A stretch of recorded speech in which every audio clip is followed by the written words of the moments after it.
Here's Untold History, episode 8 of the Oliver Stone documentary series. This is titled Reagan. He really fast tracks through the 70s and then hits to the end of 80s during the Reagan era. He starts talking about Nixon, and this is a man who, come on, we have to be full disclosure, who did make a movie about Richard Nixon and kind of made a very, middle of the road kind of movie showing the good parts and bad parts of Nixon.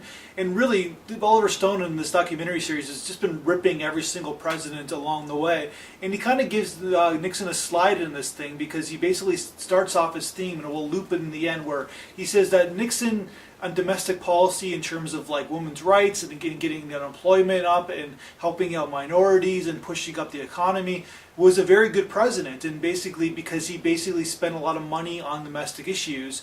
And so he ends the movie basically saying that Reagan was a horrible president, well, for many reasons, but one of the many reasons was that he was obsessed with the defense budget, wanted to take down the Cold War, but Reagan, this obsession that kind of gets underwritten, of course that's a theme of the Untold Story, is that he was obsessed with the Star Wars, the outer space defense system, which was like a huge analogy of the Americans taking over the world, so to speak, because his thinking was, the madman that maybe he was or probably was, that if we went to outer space and we had a good defense system in outer space, then basically we control the world, where nobody can really do what we.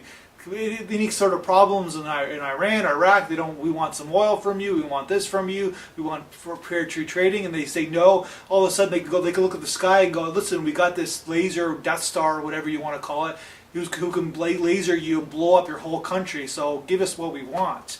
And that's what Reagan was obsessed with. So basically he starts with Nixon saying domestic issues, and he basically saying that Reagan kind of ruined the country because he took all the money and put it into the military, which basically what he's saying in his next documentaries, you can see it coming, is that the two Bushes did it, even Clinton did it, and even Obama's doing it now, is that they're putting so much money into defense, and that's what Americans turned to since the Reagan era. And basically what he did is that he put so much, obviously took down Russia because Gorbachev basically, and the Russians couldn't do anything about it. But basically what he's also saying is that Gorbachev was a true Democrat, and that's what Oliver Stone was, just like Henry Wallace was, and who was the main character of the documentary in the first 4 episodes. And he's saying that Gorbachev basically was a good man and kind of was the one who really stopped the Cold War, not Reagan. But there's lots more to go on in this documentary. Just take a look at it. There's lots more to say. It's kind of interesting. That's my review.